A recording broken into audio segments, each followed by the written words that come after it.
Alright, so let's start. Welcome everyone. I'm Propaganda Panda and I'm joined today by JD, winner of the Kangaroo Flock, and myself, winner of the Moose Flock, and then two black sheep, DugongEnjoyer and dwarvintime, who are only runner-up in their flocks in llama and zebra sheep. So, hi guys.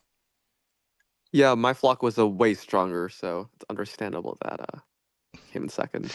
I guess Same. I guess we could talk What about up? how strong each Yeah, flock is. They were for sure stronger in being weaker. That's what you're counting. I mean, I guess this is a question that we can delve into later, like which flock is the best or which flock will perform the best in the later stages. But yeah, so I mean, what are we doing here? Just talking about Emu Cup, I guess, right? What happened in the first stage, in the initial stage? Didn't really have time to do many recaps or so I think it's fine to just see. Yeah, do you see wanna explain what the Emu Cup is, first of all? I already did a video about this, so I'm just gonna link it as usual. And sorry to disappoint all those who will hear about it. Yeah, I'm gonna have to watch that. It's absolute cinema, of course. But yeah, so already said, like JD won his group, Dugong second, I won my group, and Dwarven also second his group. So all of us pretty happy, I guess, with how the first stage went. Like how would you guys assess your play, your results? Are you happy, or are you exhausted that you didn't win the group? It's better to lose now than later. Am I gonna speak as only other group winner? I Gonna guess. look very unhumble. So say something, Warren. Yeah, so it's better to lose now than later. I'm simply putting my losses ahead, so I'm gonna win in the rest of the season. You know, it's just strategy. Good luck allocation. That's totally how it works. Yeah. But you won a lot Panda's of luck games. allocation is very mediocre. So Can you go to Warren's group? Yeah, I mean, you won like way too many games if you're doing that strategy, right? Yeah, right. Like you could have thrown 4 more games. I don't know. True. Seems a bit sus. I mean, we have to say, admittedly, you went 11-3, which is pretty good, right? Like Dugong and me, we lost 4 games. Very shameful. Yeah, unfortunate. I think most of my losses were in the first half of the Emu Cup. True, yeah. Like the first what did you call those rotations or whatever? Phases? That's before I was like super locked in. So I wasn't playing my like super A game at the time. It was still warming up. And locked in later on and just rattle off a whole bunch of wins in a row. So that's my excuse. I mean, you were also taking a break in like December and January, right? So were you like also just a bit rusty? I was in the hospital, so that's my excuse. That's fair enough, yeah. No. You actually get better if you don't play for a while. That's what I figured out. So now I'm taking like a 2-month break. I'm not playing. I'm not playing the Marine World season seriously until like 1 month left in the season. That's how we're doing this. I actually agree with Warren. You get better if you're not playing Arc. It's a strat. Yeah. So the lame excuse, hospital, lame excuse. Yeah. I mean, you probably got some dopes things. Can we all agree on the time penalty thing is stupid? True. Yeah, I got 2 of them. Very stupid. Yeah, but it's like I don't know what Panda was thinking when he put them or put the rules. I didn't even know it was a thing until I got one. Yeah, okay. I mean, in a way, it's just to prevent people from amassing them, right? I mean, yeah, but you still have certain players. I'm not gonna name any names that averages like 50 minutes per game. Yeah, you can name names. I mean, we all know who we're talking about, right? So no. Yeah, okay. I don't think so. Let's not put anyone to blame here, Maro. Oh, sorry, Panda. I meant Panda. Yeah, but I mean that's BGA's fault, right? So, but I mean, okay, let's before we. No, it is extremely lame that BGA's own timer like doesn't have different versions of timers. Yeah, no, I mean it's Panda's fault, right? Just set the maximum duration of the game. True. And I like mean- if you're having trouble following it, then just set a timer for yourself. It's like tough to do though, right? It's like Yeah. not built Because into then the you have to the start and system. stop it on your turn, right? Yeah. Yeah. Basically, you have the chess clock They next to you. really should add like an actual like chess clock no increment though, or like a more granular increment rules, especially for games that Yeah, are but like BGA is never going to do that because it's dev time that's not spent on revenue generation. true. Also, obviously, all their resources going to fixing the server, which is going very well. So, whatever, it's BGA. So, and we're going slightly off topic again. So, I mean, maybe let's just. How is this? Wait. How is this off topic? I think this is the most important thing to talk about the group stages. Yeah. Okay. My bad. Because it's showing, right? Yeah. I mean, I guess. Oh wow! Let's go off topic and talk about how I should win March Ostrich. Let's not do that. No, that seems like Actually, Monkey Do got the same score as me. Yeah. Oh, True. really? Yeah, but I mean, I think you had better average opponents, right? Wait, Yeah, I mean the strongest yeah. flock, of course. Yeah. Here. So your performance rating. I mean, yeah. As you can see, we all did pretty well, I guess. JD no longer washed. You could say that means his flock has is the most overrated flock, you know, because they lose to JD. That means they must be bad, and But that's so they're not high true. rated. We have both the highest average elo and the highest peak elo and the highest emu elo. That is true. I mean, Sorry, Kangaroo. who has which flock has the highest single all-time elo? Sorry, what? The average? Sorry, what? My flock does. No, just like a single person, you know? Oh. What flock has the most arena winners? Actually, I think that is a zebra flock. I think that's zebra No. flock. I think I think so. that's zebra flock. You don't you're count wrong. twice, pal. You don't count twice. Of course you cut twice. You're one arena winner. You All won right. two seasons, but you're still one arena winner. Okay? All right. Okay, guys. We need to stop. Otherwise, we're gonna sit here until tomorrow. Like, let's just go through it like flock by flock. Like, we could talk about like who performed well, who surprised us, who maybe like was a bit disappointing. Yeah, I can start with my flock. Yeah, it's Run us, and Brony. I think it was the bottom seed, right? Or like the bottom, not Yeah. the bottom seed, but the bottom. No. Yeah, he What do you was like pool 8, right? So the lowest pool. Yeah. Pool 8. So like the pool that has the lowest seed. Yeah. And I almost lost against him. I had like a really good hand. I wasn't playing it that well at the time, but I got saved by luck. I think I don't remember. As usual. Yeah. But he just smashed everyone, like looking real good. Like he did advance, but he was looking even better than just advancing. I mean, he was leading the group for most of the stage, right? I think he was like Yeah, it was like eight second. and 3, 8 and 4 at some point. Lost a little bit at the end, but still enough to get through. Yeah. And then my boy Pectoralis, of course, also crushed me. But I was on Hollowwood Hill, so it doesn't count. Fair enough. But yeah, I mean, also I think. Wait, I need to order this by pool, but I think Mad Sword was also pool 8, right? So in Kangaroo, both pool 8s actually made top 6, which is pretty cool to see. Yeah, just show you how big of a competition there is in our group. I guess. I mean, like. Wait, no, wouldn't that doesn't make any sense? I mean, we said before, like if we look at like average elo, average peak elo, then Kangaroo is objectively the best. Like all the other 3 are like equal-ish. But Kangaroo is very strong. Warren, can you please take this serious? Like it's just statistics, you know. True. It's just statistics. Okay.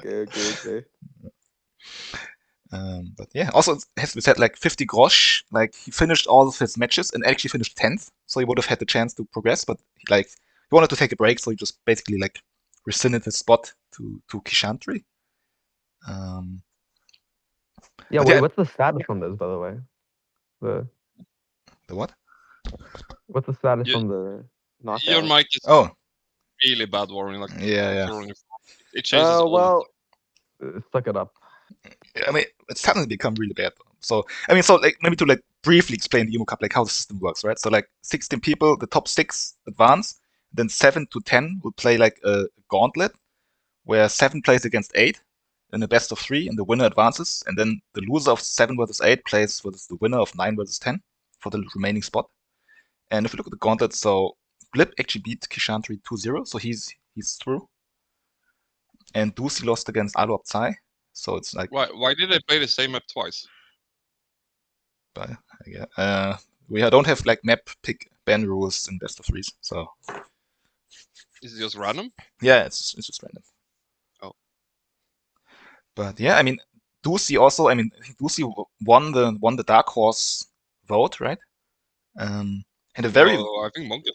No, I won the Dark Horse. I won yeah, the true. Dark Yeah, Horse. but this was like I don't know. I think some people got Troy. I think like Dusi and Monkey Do got the most votes after this. And I mean, think Dusi. Monkey Do was. I could look it up, but I know that Dusi got like 6 or 7 votes. I mean, he had a very poor start. I think he was like 2 and 7 or so at one point. Then clawed his way back. Did he win his gauntlet thingy? No, he lost against Alop Tsai.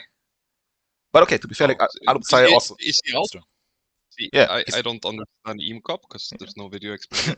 Yeah, See, out. Sad Life. He's out. Yeah, Okay. yeah, Sad Life. I mean, like Dusi, Alop Tsai, and 50 Grosh, all of them have a peak of around like 780. So it's like insane to see like 3 of these like basically fighting for like 10th place, 9th place or so. I guess also means that group is very good. Yeah.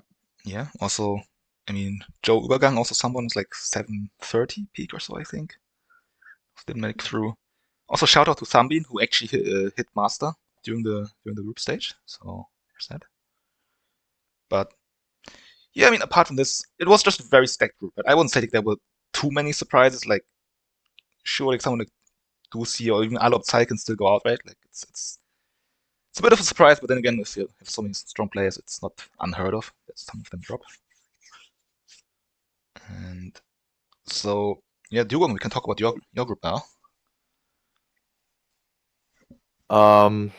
Yeah, I don't have much to say here. I'm actually not too familiar with most of these players, so I don't know. Decent Well, I mean, competition from my losses, from what I've seen. Sorry for interrupting you, but how are you not familiar if you play them? Dude, so many games, and then it's hard to keep track of these things, you know.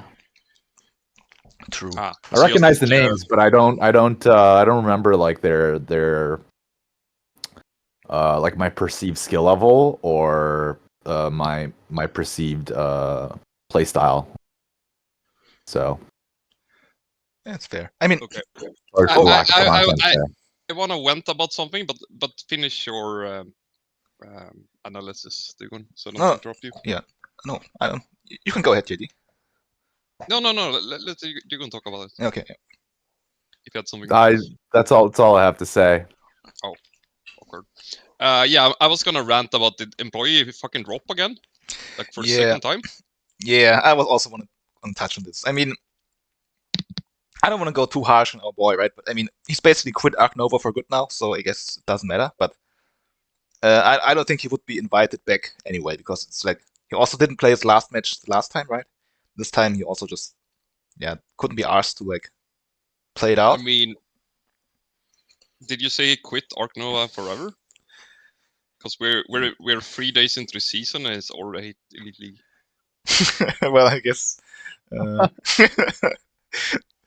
call of the Marine. His resolutions didn't go too well, but I mean, yeah. Sure. I mean, we don't have to mince words. So basically, he kind of like rage quit on the finish line, which I mean, we did. If you go through the groups, we did have dropouts like in every group, but I think like if you literally have only one match to play, you know, and you just don't want to play it because it doesn't matter to you, I feel like that's a bit of an bit of a cunt move, I would say. Especially like this match, would have mattered a lot. Matters, yeah, for sure. If it matters for others, for sure. Yeah, but like let's say it was employee versus High Palmer, because that wouldn't matter, right? Yeah, I mean, it was against Highway Go Go, right? I mean, in this case, it didn't matter because yeah. Highway Go Go didn't have the tiebreak against the two above it. But I mean, it's not like we knew about this at this time, right? Like when the match wasn't played, Highway Go Go was still totally in the race for top 6. So not cool, but Yeah. I fought tire of my boy Stanley. yeah, but that's all right. We all have our tilt moments. I mean, apart from this, I mean, Alice also deleted their account. Like, not the only one who did this. I think like account deletion meta becoming stronger and stronger. Dude, But Emu Cup is a mental battle as much of a physical one. I mean, it is, right? And it's only gonna get Wait. harder. Did Randall delete his account as well? Yeah. Randall was the other one who deleted his account. The fuck? I mean, I get it. It's a brutal game. Yeah. When your opponent opens Explore Science Lab, hard to come back from.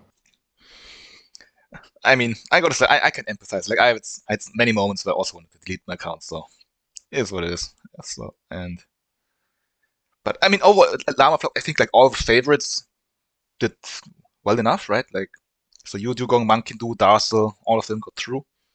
And then you have Portguard did pretty poorly. Yeah, I mean, Portguard is also out. We can touch on the Elimination Gauntlet now because these matches have actually been played. So, Howie Go beat Racer, Portguard beat Valscore.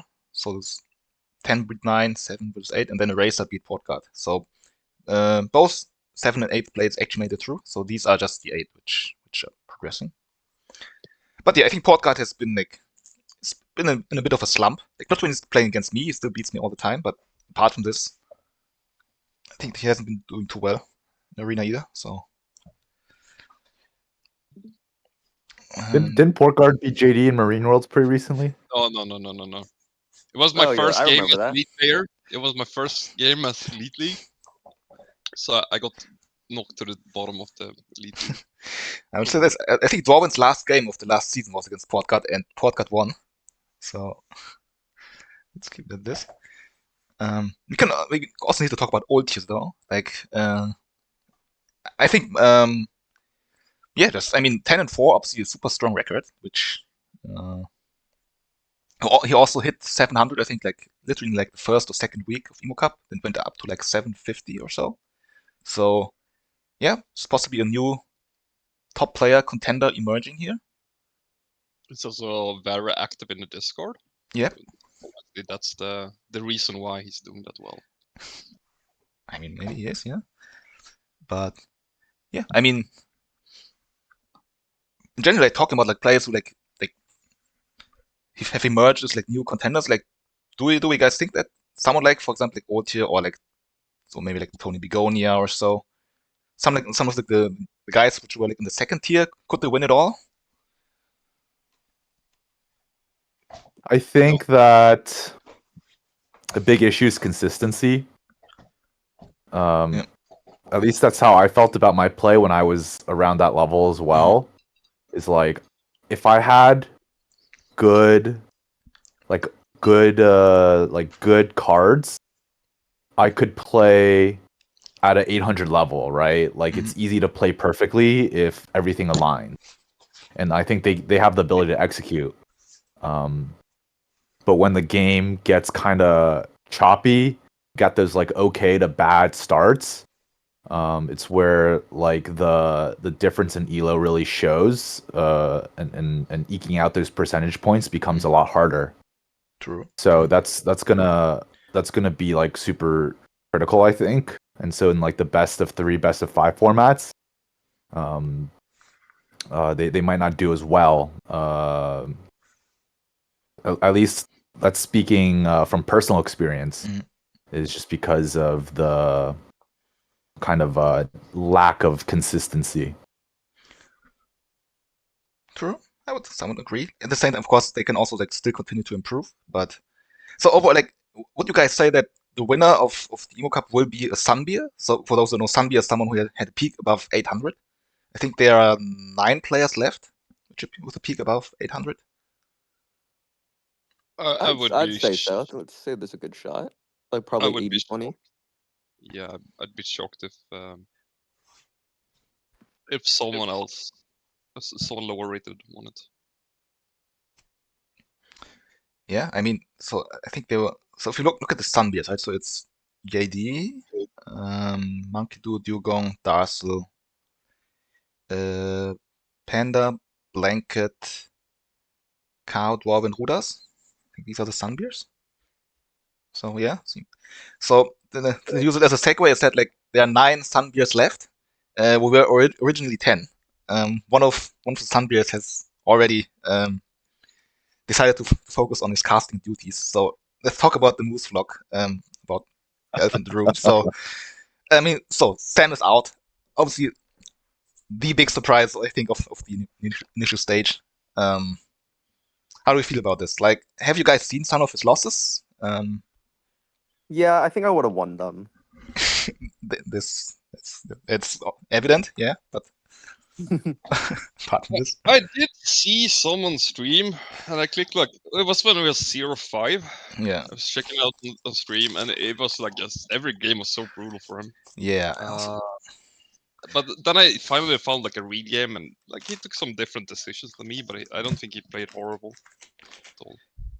Yeah, I don't think so either, right? Like, if Sam had played really poorly, then yeah, it happens. But he didn't. I don't think he played like at his best. Like, there were definitely like at least 3 matches which were definitely winnable. Like, there was a clear path to win if you played it perfectly. But I mean, then again, I would say neither of us played perfectly either, right? And we still like got through. And Sam he had a lot of like bullshit games. Like, Blanket hit him with Archaeologist in outdoor areas, for example.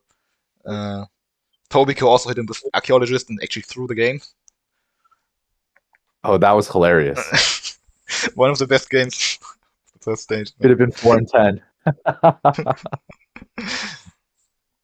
And yeah, I mean it's hard to say, but I on the one hand, I think that Sam got very unlucky, like really unlucky.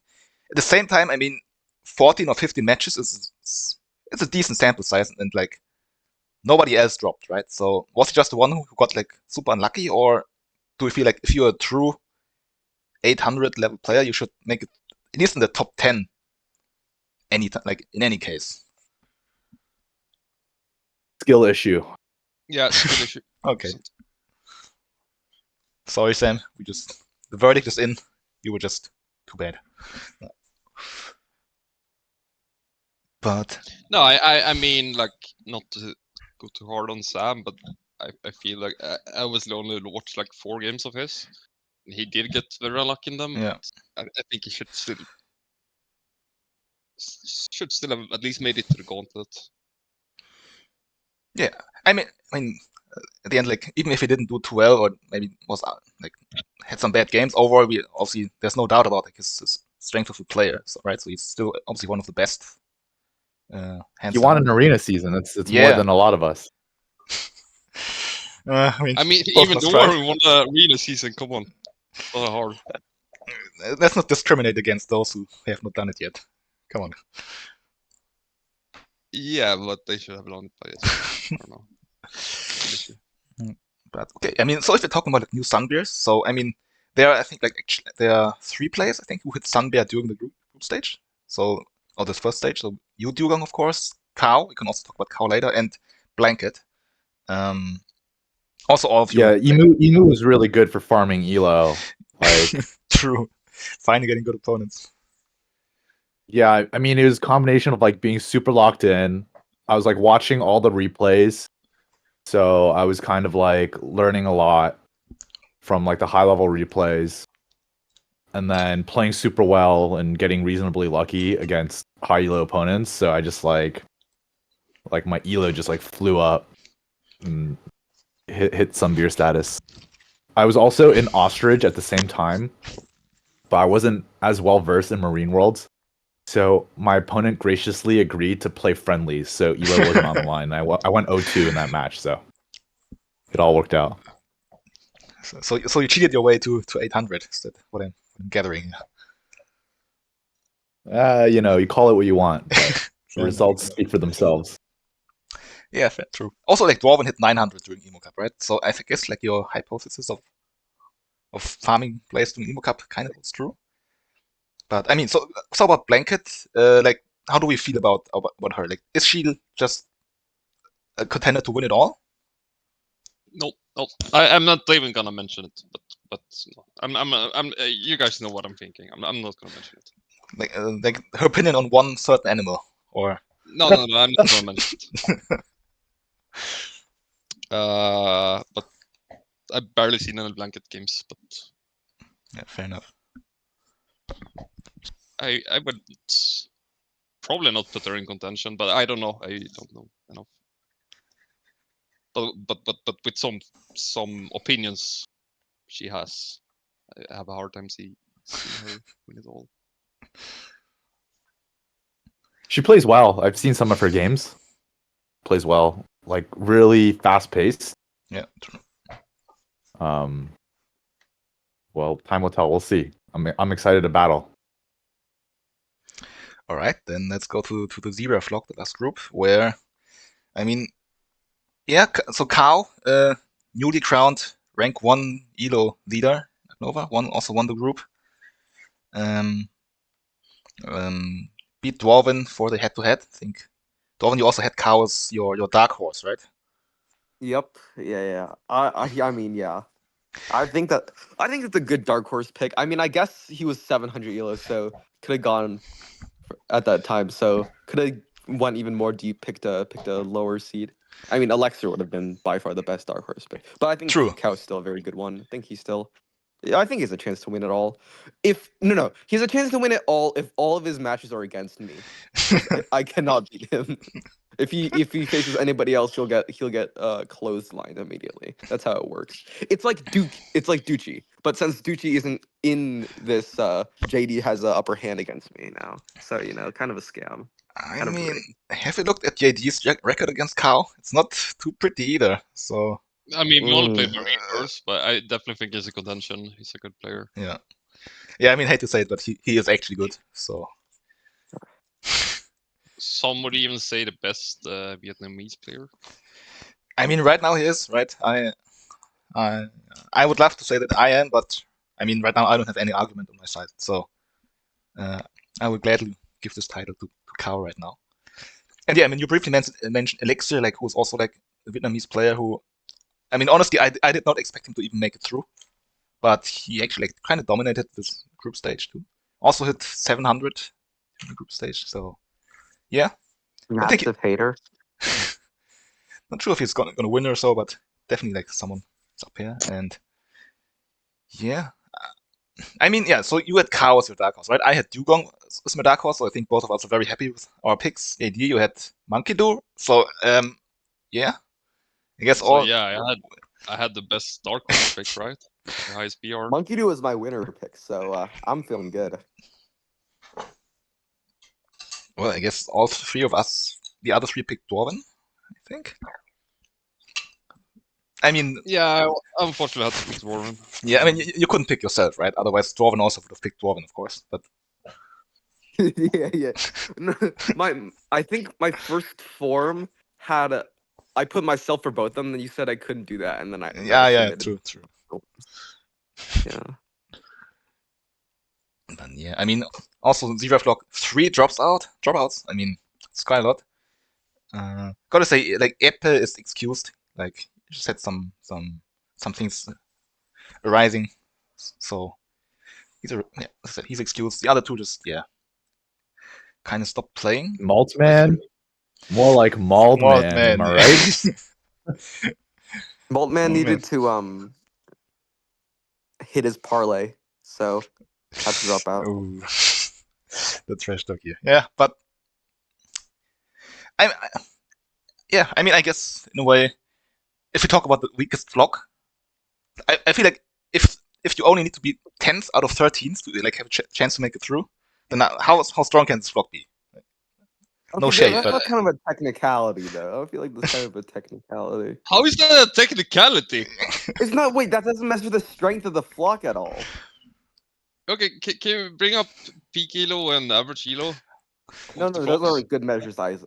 No, those aren't good measures either, because we can clearly see how inaccurate it is. I mean, See, statistics is only useful when it fits my agenda. That's how it works. You fair. can't believe you don't realize this. Let's take a look at this. I think All I I'm have saying is, if we go by the statistic of most messages in the group chat, true. Zebra kind of goes hard. That's the most important one, right?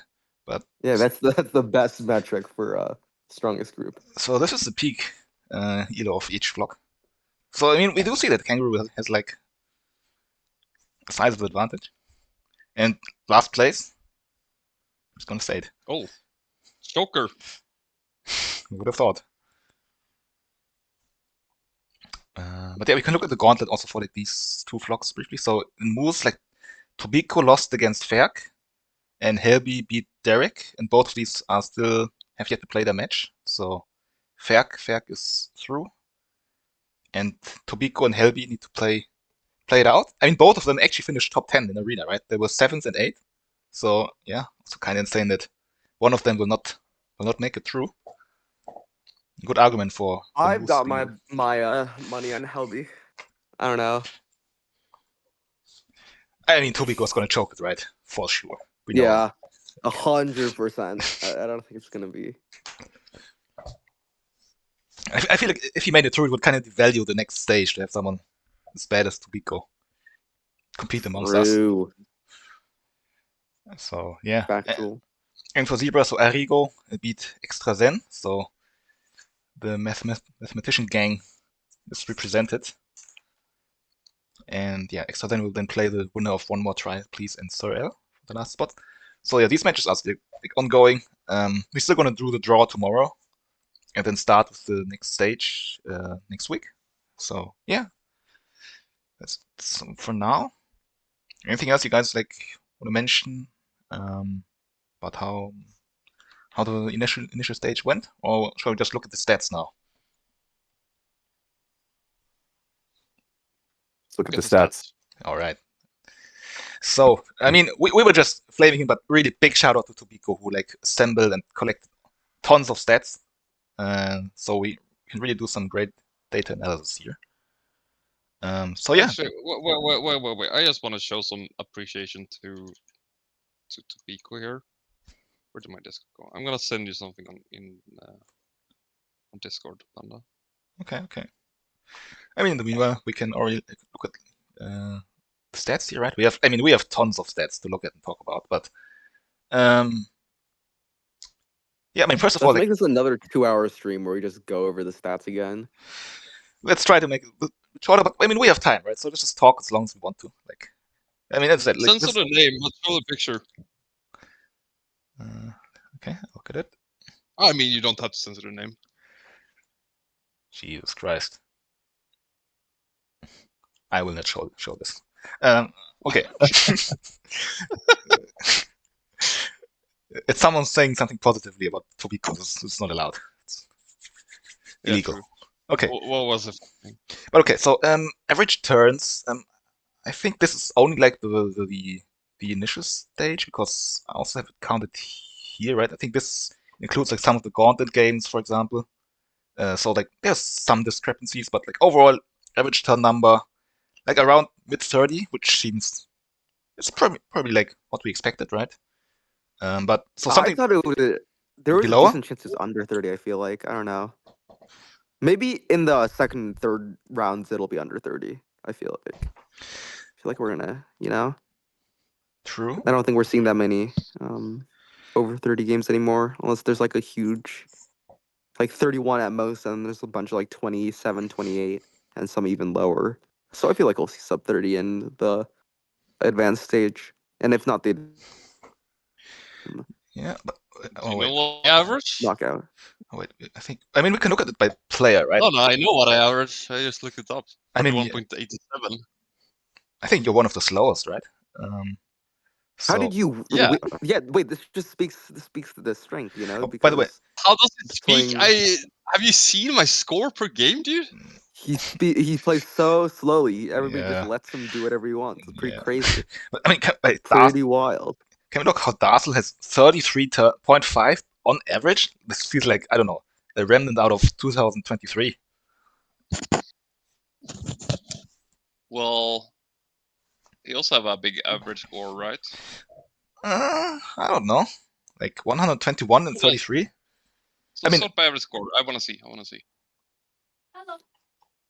I mean that's not to criticize Darcy. He's obviously one of the best players in the world, so he makes it work. But it's just a statistical anomaly. You can say it like this.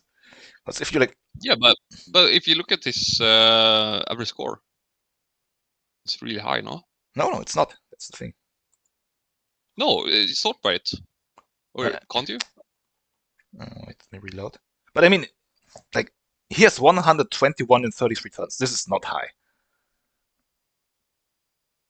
I mean, there's like. There you go. I think. No, wait. No, this is points per turn now. Right? No, I was saying average score. Points per turn doesn't matter. Okay. I mean, he's up there. Okay, it's not that high actually. Like, I mean, so for example, like he averages 121. Dwarven is 120. I'm also at 120, and both of us are like 3 turns below Darcy. Yeah, but I also had a harder group. But I mean, yeah, as I said, like he makes it work, right? So, but over if we like look at average turns, I think it's a pretty good predictor of how well you did, right? Okay, so Randall like dropped out, Chico Beans dropped out, but I think if you look at the fast players, most of them advanced, right? So there's some correlation for sure. And yeah, I mean, I don't know if you're gonna have sub 30 average in the later stages, but I do agree, like something like 30.7 seems a bit high.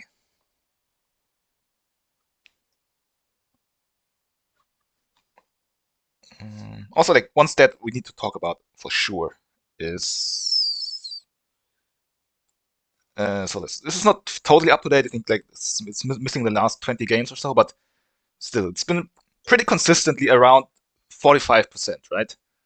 So Fake news. I mean, we all still feel like it's just sample size, or like have we overrated first player advantage? The sample size first player advantage is massive. I mean, I don't know. Like last Emu Cup, it was also sub 50% for nearly the entire time. I think it jumped up to like 51. It's pretty clearly overrated. Like, yeah, I don't know what to I tell think you. so too. I mean, even if we just look at this, we have nearly 500 matches. Like, I don't know. You can't keep coping with sample size. Like, I don't know. I guess the best sample size you could get would be to match like a bunch of like evenly matched players and have them like duel out constantly, and like I guess, but I don't see why there would be any reason like with a sample size this big the better player would consistently keep getting second player. You know, Yeah, it doesn't make sense. This is very clearly that we've been overrating the first player advantage. I think so. Like, if I think about it, I still think like AD that it's massive. But honestly, like we have enough numbers now to know that it's just not true, right? I mean, we could talk about that. Obviously, there's no first player disadvantage. So like in reality, maybe it's like 41, 40, like 51, I don't know, that one 52%. appeal is huge. I don't know what to tell you. Yeah, true. Huge Yeah. one appeal. It's really good at getting pills So- early. If you were given a choice between first and second player, you'd be indifferent. No. But statistically, I clearly there's a statistically better option here. Yeah. So do you want to play second player for the rest of the tournament then? Is that what you say? I mean, no. But when I go into the winners bracket, I have to start out second player anyway, right? Just gotta go in and prove that that second player doesn't matter that much. Obviously. How I is that mean- obvious? No, yes, no, because in the winner bracket, winner starts with a 1-0 score, but starts as second player, right? True. So- In the final, yeah. In the final, which since I'll be there in the winners bracket in the final, it'll I think you have three pretty people. I think you have 3 people in voice chat who kind of want to oppose I this. mean, But the thing is, I don't think he's even trolling. Yeah, I know you're opposed to it. That it doesn't change what's gonna happen. You know. let's see. But I mean, about first player, like obviously, I think we can all agree that there's no disadvantage. So like, if you have like 10,000 games or a million games, it would still be above 50%.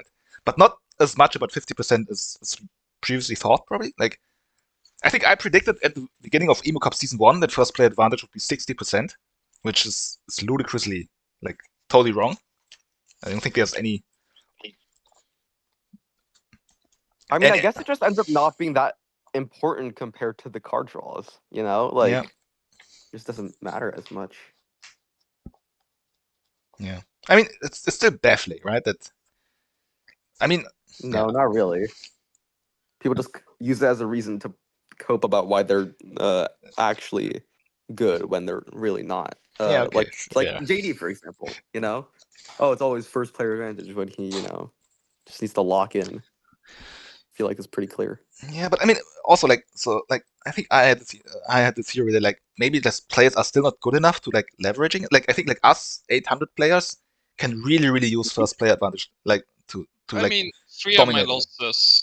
Three of my losses, I was second player. And well, I mean, we're not gonna go like. No. My point being, like the only game I lost that was first player, it was Hollowed Hills, where first player is less of a matter. Yeah, okay. I mean, we're not gonna go like too much like this kind of results based on us. So like for example, like do you would also agree that like first player advantage still really matters in like really high skill brackets, like say the best 10 players in the world or so who really know how to like use their first player advantage, or would you also say that it's like it really doesn't feels matter? that way, but at the same time, then when those high elo players go second, they know how to mitigate the first player advantage, right? They'll kind of sit on their cards action so that they can't get broken on or exit down. Yeah, that's a good point. They'll like play around the pilfers if they kind of suspected coming, stuff like that. So it can be mitigated in that respect. I think what might be more important is action order. Mm-hmm. So like having snapping priority or a Soch priority, or maybe not even priority, maybe like a Soch at 2 is like a better indicator of like win rate. Like a Soch at 2 versus a Soch at 5. Accounted for that, you would still end up getting you would still end up seeing it has little effect. I'm not gonna lie. I feel there's few very bad action orders. I feel like a Soch at 2 can be so brutal. Yeah, about as brutal as first player advantage, which we've seen has little to no effect. Like, okay, what? I don't care. What? I mean, I guess what I mean, like, there are just multiple priors, right? Like, it's very unlikely that you have both snapping prior and a Soch prior, and then, or like, if you're first player off, you just want to build first to take something out of range. So you're probably guaranteed to have prior on some action. All right, so here's the question. If you're given the choice between first player or second player, but you get to choose between 2 random sets of action orders, which would you choose? I mean, I don't really care. I would go second player every time then. But, I'd probably... I haven't done the math on it. Enrico, please do the math on it. Instinctively, I'd go second player. Doesn't feel right to go first player in that situation. Yeah. Instinctively, I'd go first, but I have no clue about the math on it. Interesting. I mean, if you had asked me like a few months ago, I would have said I still going to go first. But now with all the data we have, I think it's just you can't really. It's not defensible anymore to like put such high emphasis on first player.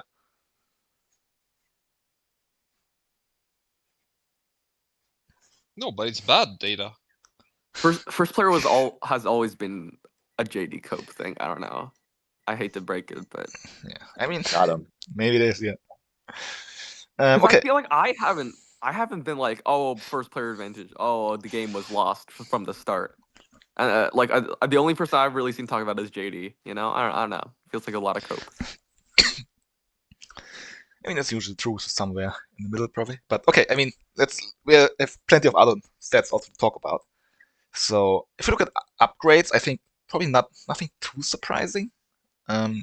Build below 50%. Yeah, I guess also not too unexpected with how the meta has developed. I mean, I gotta say, something which I think is more and more observable is that we have something of like a, how you say, like a homogenization of playstyles. Like, surely we still have someone like JD, for example, who is a bit slower, likes to I'm play not spawns. homo. But I mean, overall, I think like players play more similarly now. Like, would you guys agree with this?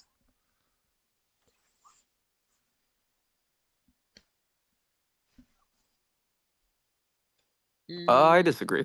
I think we played more similarly at the start when everybody was just doing the dumb like build Yeah, okay. animals cards.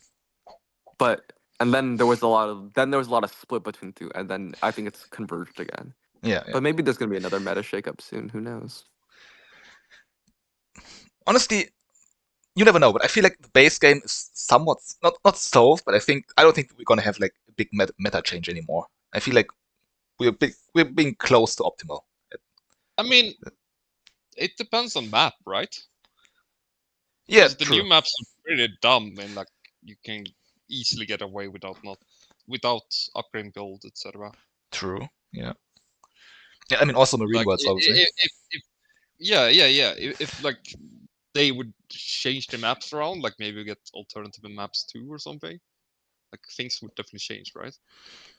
I mean, we do have map pack too, right? Which some of them are like, for example, like the drawing board basically makes build upgrade a necessity. So maybe we'll see more left workers again on some maps.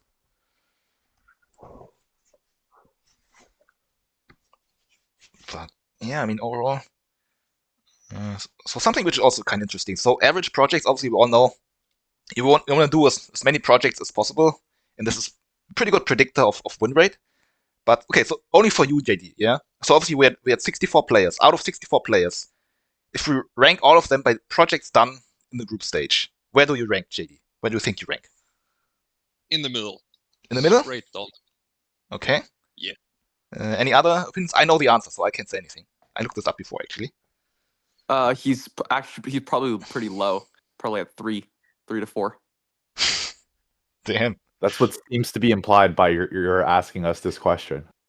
Yeah, obviously I'm lower. Like what? That's why he's asking the question. But I don't think I'm quite at the bottom, because I also have a high win rate, right? Okay, let's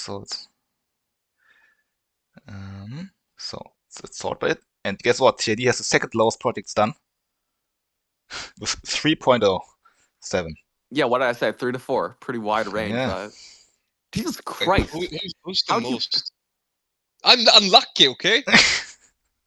Like we can't all draw matching triple project animals every game. I'm not trying. I mean, you won your group. You have the best record, so we can't really argue with this. But honestly, I have no freaking clue how you do it. Like 3 projects per game over 15. Like I don't know, man. I'm not even. Who's the highest? Who's the highest? I don't know actually. Probably like Rudas maybe. Oh, yeah. Okay. Okay, So 5 is actually pretty crazy though. 5 is insane. Yeah. Wait. It's 5.14. Is that correct? Yeah. How do you get so high? I don't know, man.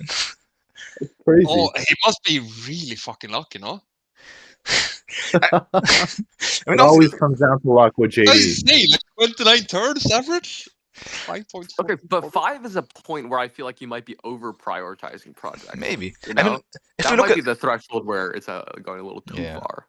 I mean, if you look at general stats, like all the stats, Rudas also always ranks very highly in Project Sun, like always like among the top. So it's no coincidence that he's first. Well, obviously 5, like I don't know, man. Like, it's an insane number.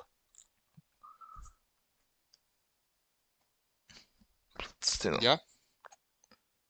And I mean, I think if you're 5, I would expect him to have like at least 2 releases per game. But I mean, 1.7 it's a lot, but like nothing unheard of. So I don't know. Maybe he just keeps a lot of breeding programs or so. Oh, he's just lucky. That's always the answer. Let's look at. I mean, Yeti, you will love to see this. But I think your build upgrade rate was very high, actually. Yeah, 73%. Yeah, that's what you have to do when you don't find products. Yeah, I mean, that's fair. That's fair. I mean, it's interesting that we still have some really devoted builders, but most of them have not. 100% build upgrades. Blasphemous. Insane, right? But okay, most of them haven't been doing too well. I mean, it's still alright. Meanwhile, here, Glorious Buoy, 7%. Love it.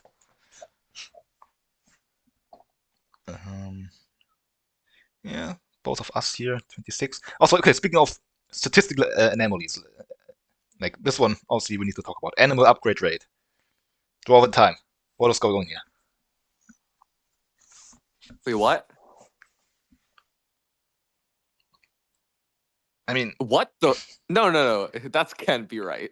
it is right. No, it's totally right. What the fuck? Wait, how many games is that? Whoa, language. What the hell? Yeah. I mean, I think you did not upgrade animals in 5 out of 14 games.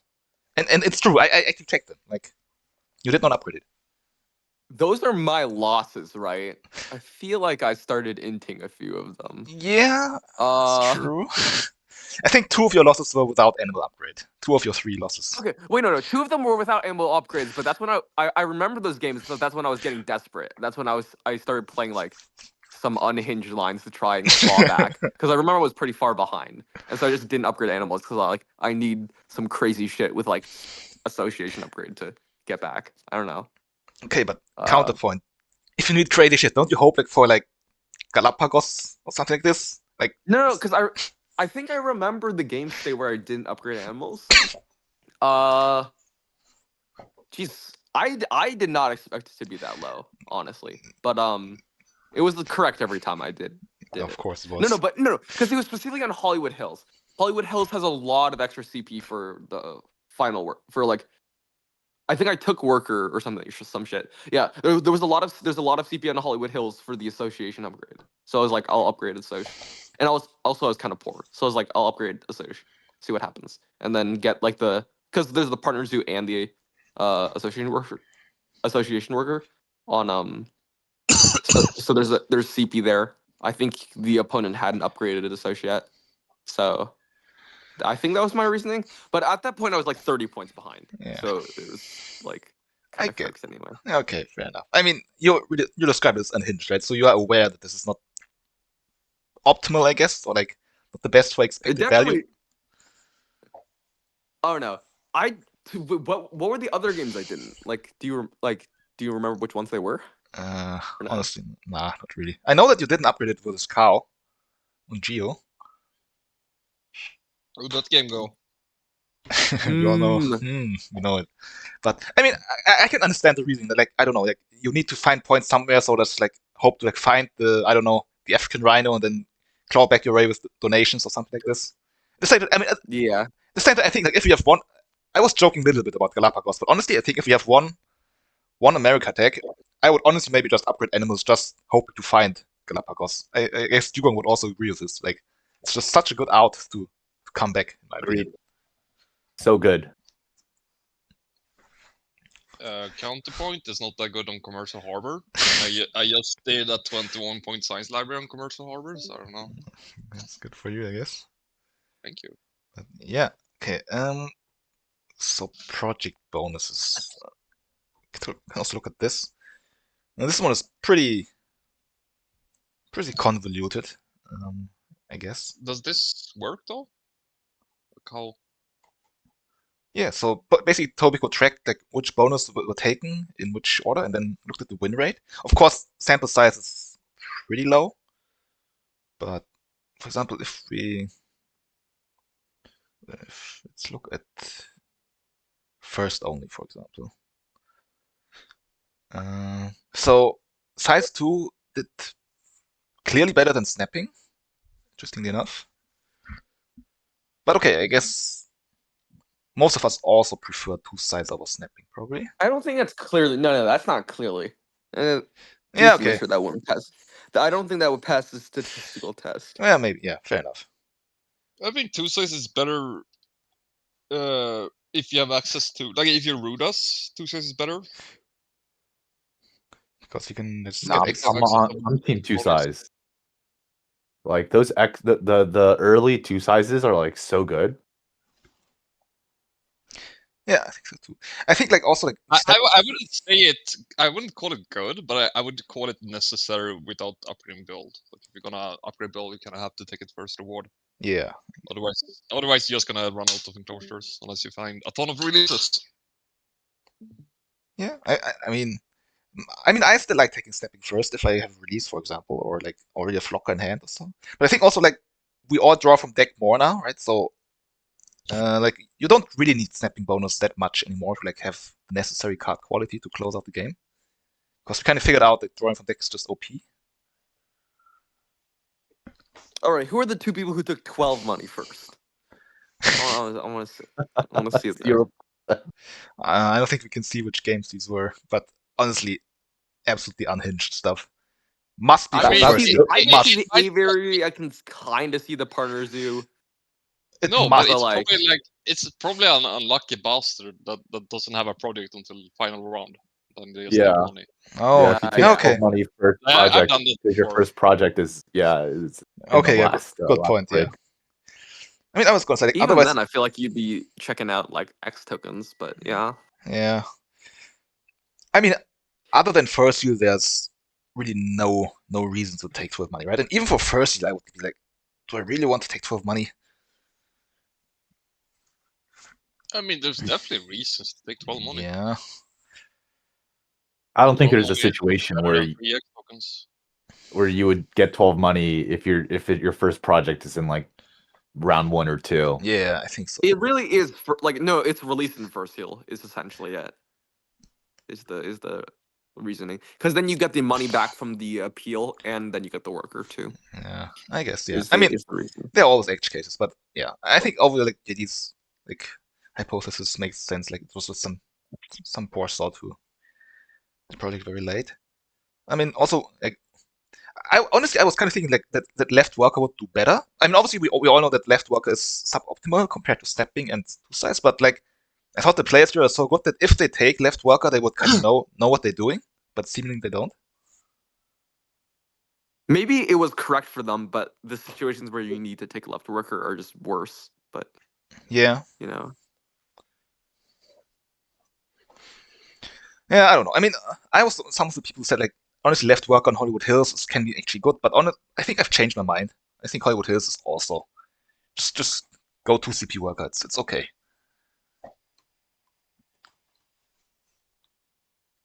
Sorry, second, Pala. You know, I was saying like I think worker is just even on Hollywood Hills. I think left worker is just not that good. So in a way, Do you like? Because I actually thought about this the other day. Do you guys like right worker on HH? it's grown on me.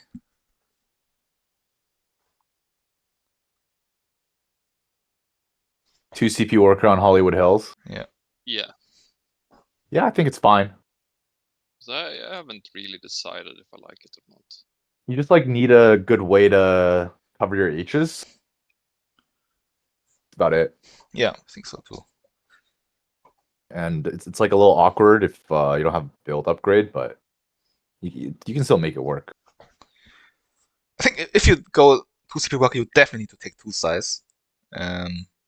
But I think it can work well enough.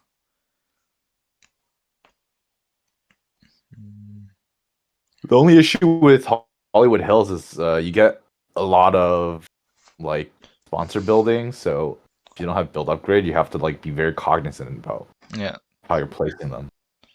True.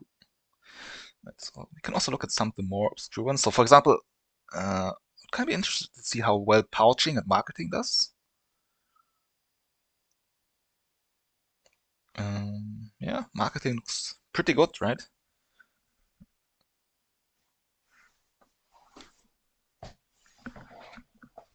Yeah, well, if you're taking marketing early, it means you have a lot of sponsors in your hand. Yeah, generally, then, I think. Yeah, then I mean, then if you have a lot of sponsors to play, you're in a good spot anyway, right? But yeah, I mean, I always feel like if you can get away with marketing, it's actually so OP. It's like the best bonus I won't say by far, but it's the best, I think, if you have the sponsors in hand. So this is surprising. Yeah, but you have to have the sponsors in Yeah, hand. obviously, I'm saying it's situation, but if you can do it, then the ceiling is just so high. Oh, I don't know what to say about that statement. It's like saying, I don't know. But It's like saying Taper is a good animal if you have worked at them was a small play or assignment on small. Yeah, okay, fair enough. But I mean, still, Clever also doing pretty well. I'm glad no one took Clever first reward. And Pouching first, 50% win rate. I was thinking of setups where Clever first reward would be like based and cool, but unfortunately, it isn't. I mean, There's no world you take Clever first. I've done Clever. I experimented with a game where I tried it.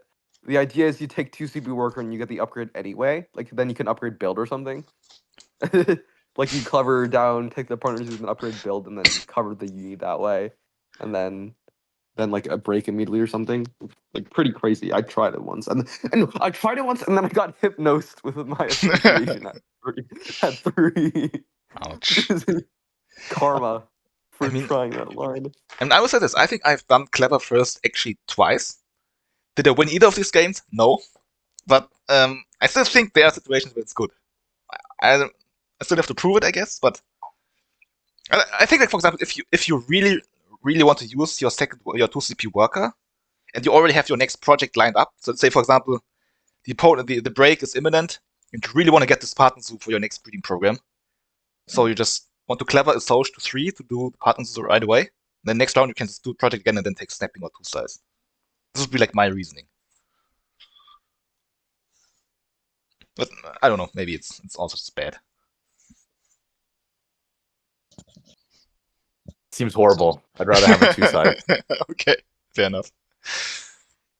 No one took detonation first. But okay, I mean, overall probably nothing too surprising yet. First bonus. So we also have win rates for cards. But okay, we have to say, like, if we talk about sample size issues, this is very dodgy stuff, I think, overall. But I mean, we can still look at it, right? So sponsors.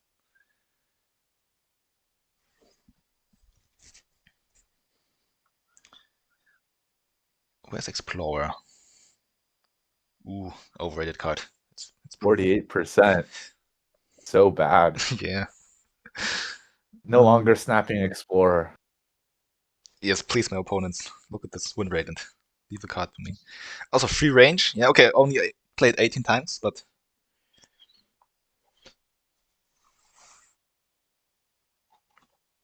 I think, I mean, this makes me happy, but I think Vasa Special was, yeah, at the lowest. This fits my, 30%. What?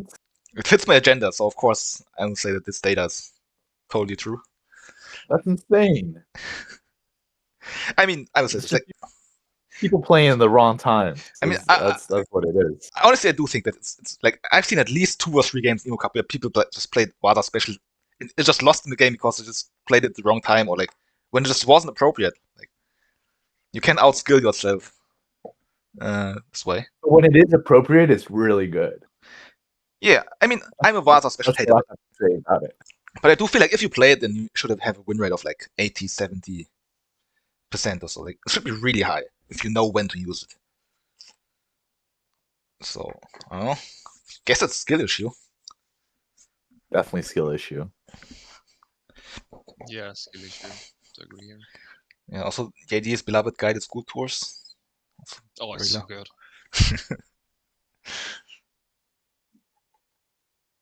And if you look at animals, I don't remember which one had the highest win rate.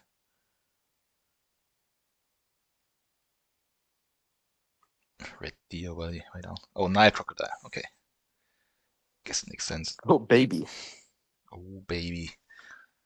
I mean, just to see like how good the data is, right? I think I did like the petting zoo test where you just look at all the petting zoos which are exactly the same.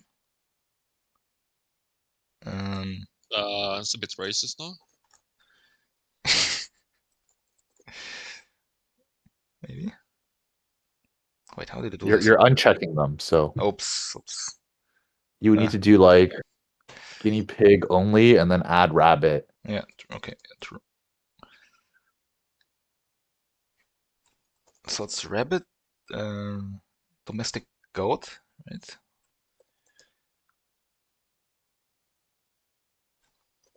Lorikeet. I mean, we don't have to look at all of them, but I mean, we can already see like once the sample size is big enough, in theory, all these should have the exact same win rate, right? I mean, obviously, cuteness gives some kind of bonus, but What do you mean some kind? It's huge, no? Yo, never playing alpaca again. Jesus, yeah, 32%. That's rough.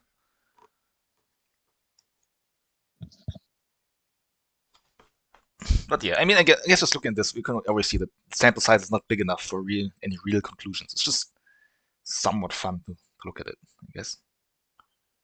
What's the Galapagos giant tortoise at? Not as high as I thought. I mean, like in the win rate data of like that we had before, which had like I think 2K games or so, Galapagos had literally the highest win rate in the game. Here it is. Let's look. 55 only. Okay. Respectable. Who Yeah, released it? 5 releases, 5 releases, by the way. Wait, check for Panda releases. Check for Panda releases. I want to see this. I don't think anybody did that, right? Yeah, of course. Come on. Ah, come on. I mean, if yeah. Oh, but there's 5. The 2 appeal is huge. I'll do a Galapagos tortoise release, but I won't do a Panda release. I mean, if you need the 3 size, I mean, gotta do Yeah, it, right? if you need the 3 size, you'll do a Panda release. I don't care. Yeah, I think so too. I mean,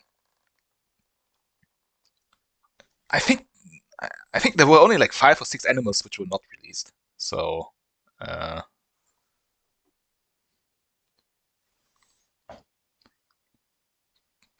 okay, obviously petting zoos, but yeah, okay, zebra, anaconda, makes sense.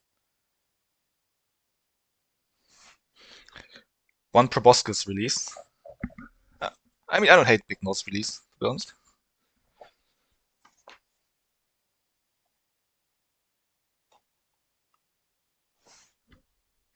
But yeah, I mean, it's a 5-point product, no? yeah, I mean, if you plus enclosure, you gotta do what you gotta do, right? But okay, not surprisingly, pelican, secretary bird, wolf, fertile up high. So, yeah. Oh, something we can also definitely look at, which is not in Tobiko's data, is map stats. I think I haven't updated this in like a week or so, but still should be good enough. So, obviously, Hollywood Hills just absolutely atrocious. I don't think it's surprising to anyone, but like with the 500 games we have right now, outdoor areas just performing the best, which is in line with other statistical analysis we had before. The 2 size meta makes it kind of huge, I feel like. But yeah, it's I've been underrating it. I just don't like playing the map, honestly. It's just that's my vibe. Like I know it's good, but then I just hate it when I have to play it. So it's Yeah, you feel so poor and lacking X tokens. That's what I get when I play outdoor.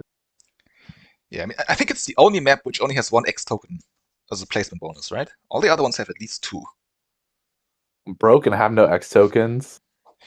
But yeah. But I don't think outdoor areas is broke. I feel like it feels like you're broke, but you are actually not broke because you have a partner. You get the partners who basically for free, so you can play more discarded animals. And then, like basically, you have -8 around the gate. That rhymes. Yeah. Oh, no, like -4 with each one, and I guess you probably lose like 2 or 3 times per game, on average. So Yeah. No, it's good. It just feels that way. yeah. I mean, I don't like it either. I feel like outdoor areas is not liked in general, but it is definitely good. Also, okay, like Dwarven, you're here. You need to comment this. You have been like championing Research Institute as the best map for like, I don't know, nearly a year or so. But in the data, it just doesn't do that well, right? Skill issue. Skill issue? I mean, I would Well, somewhat agree. What's Warren's win rate on research? Or on or whatever the map he liked? We don't know this, I think. I don't know. I mean, that would be a really small data set, especially if it's in. True. Oh, wait, we also have map. I mean, so we can conclude this by like, looking at general. I think Tobiko has like, yeah, he collected like 139,000 games now already, which is a lot, of course. And we can look at like this map stats. So yeah, once again, shout out to Tobiko. It's like really insane. So alternative maps, number of turns, and yeah, once again, like outer areas performs very well. It's the fastest. And research. No, I know. I still love research. The research 6A is actually insane. Just the 10 money close to Institute. There's so many broken starts. I don't know. I have no clue why it's so low. Yeah. To me, it speaks to. We can also adjust elo, right? So for example, matches where both players are at least 700, or like 710 now. So I think I checked like obviously like the sample size now gets really dodgy, but no, actually research falls down even more. It's sad to see. But anyway, like I think I checked like actually like matches between 800 level players, and I think research did extremely well in like the, I don't know, 20 games or so yet.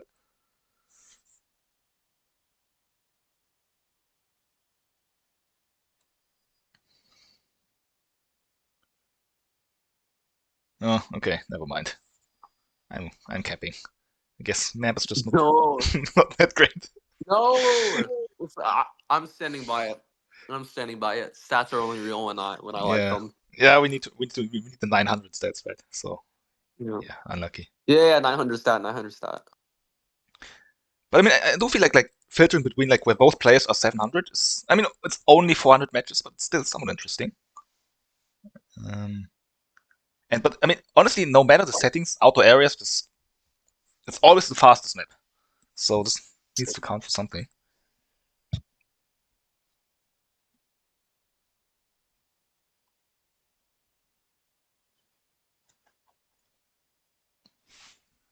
Also, yeah, I mean, let's just showcase what we can do with this, like what Tobiko has done for us, so we can look at your guys' player stats, and then we can call it a day.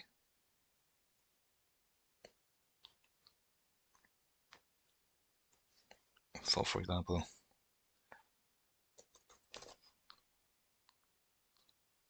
so I think this is like a dynamic upgrade range of the last 100 games or so, right?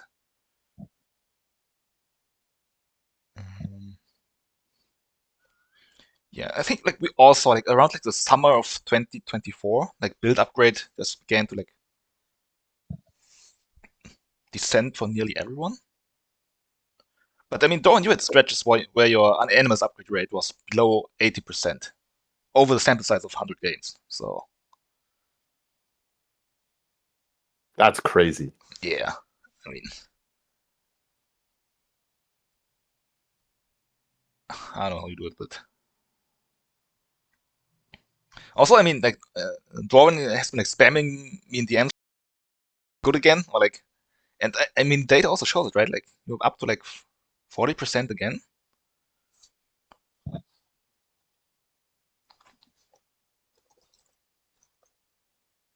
I think Dugong, you are like at like 15% or so build upgrade lately, like extremely low. Oh yeah, if I can help it, I just will not upgrade build. Yeah, 17. That's 17, yeah, it tracks. Yeah. Also, sponsors up to 86. But okay, 86, yeah, that tracks. Yeah, I mean, and you also said that you're high on cards now again, right? So you also reflects in the data. Yeah, you can see the cards upgrade going up. Yeah. I started drawing from deck more. I was like, whoa! If I draw from deck more, that's More chance I can draw the Galapagos giant tortoise. Totally agree. And also you can draw more cards to sunbathe. So it's all Galapagos meta. There you go.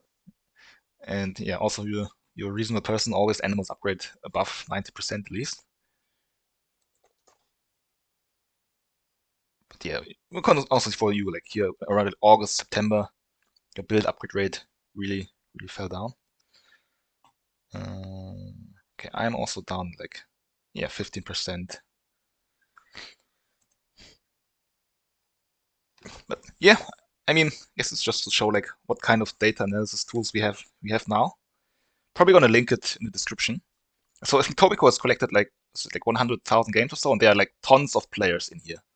So if he has looked at games from high-rated players, but if you've been an opponent of high-rated players or one yourself, you'll have your stats here too.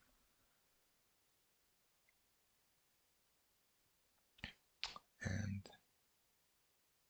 yeah, all right. Anything else you guys want to add? How long have we been yapping? 1s1s is fucking bullshit. That's all. That speaks for itself, yeah. I mean, we're definitely going to do something about Marine World stats eventually, right? So.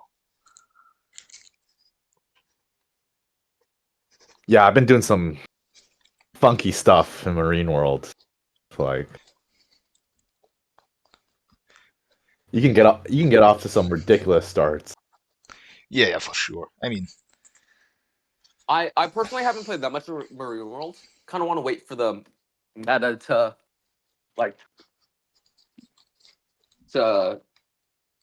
go through become more fleshed out. And also I want to take a break so I become better and I can rise back to 900, Gotta wait a bit, gotta chill out. I mean, taking a How break. about you take a break after you hit 2200 arena? Nah, I'm good. Burned. But I mean, Dwarven, aren't you like one of the guys who actually are usually shaping the meta? So I don't know. Like, it's kind of weird to wait for others to do the job, and you're usually one of the ones who, like, people are looking at to see how to play. Yeah, that's why I'm not going to show them anything. Okay, That's okay. Well, to be fair, I am playing Marine World just in Ostrich. Well, when have we shaped anything in the meta? Okay, now you're just being obtuse. No, like serious.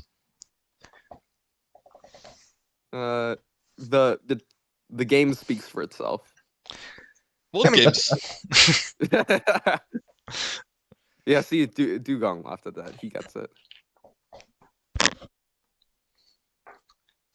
I mean, yeah, if we can do another like podcast episode about Ark Nova history, meta history another time, but Dwarven definitely did shape quite a lot of developments. So no, he didn't. That's my point. He did. That's okay. That's going to be something for our next episode. Like and subscribe, and I don't know. Ring that bell. All right. True. So if you don't have anything else except arguing about how important Dwarven was for the development of Ark Nova's meta, guess we can call it a day. Yeah. Cool. This was fun. Thanks for having me. No, we didn't invite sure. you. You invited yourself. No, it was a pleasure to have you. And yeah, I mean, it's nice to not only have like JD and Dwarven picturing at each other all the time. So very good addition. Yeah, I balance out JD's saltiness. Indeed. All right, thanks guys, and yeah, good luck to all of you in the next stage. And we're gonna do the draw tomorrow, and yeah, if you're in my group, then obviously I hope you have extremely bad cards. But apart from this, yeah. All right. Thanks.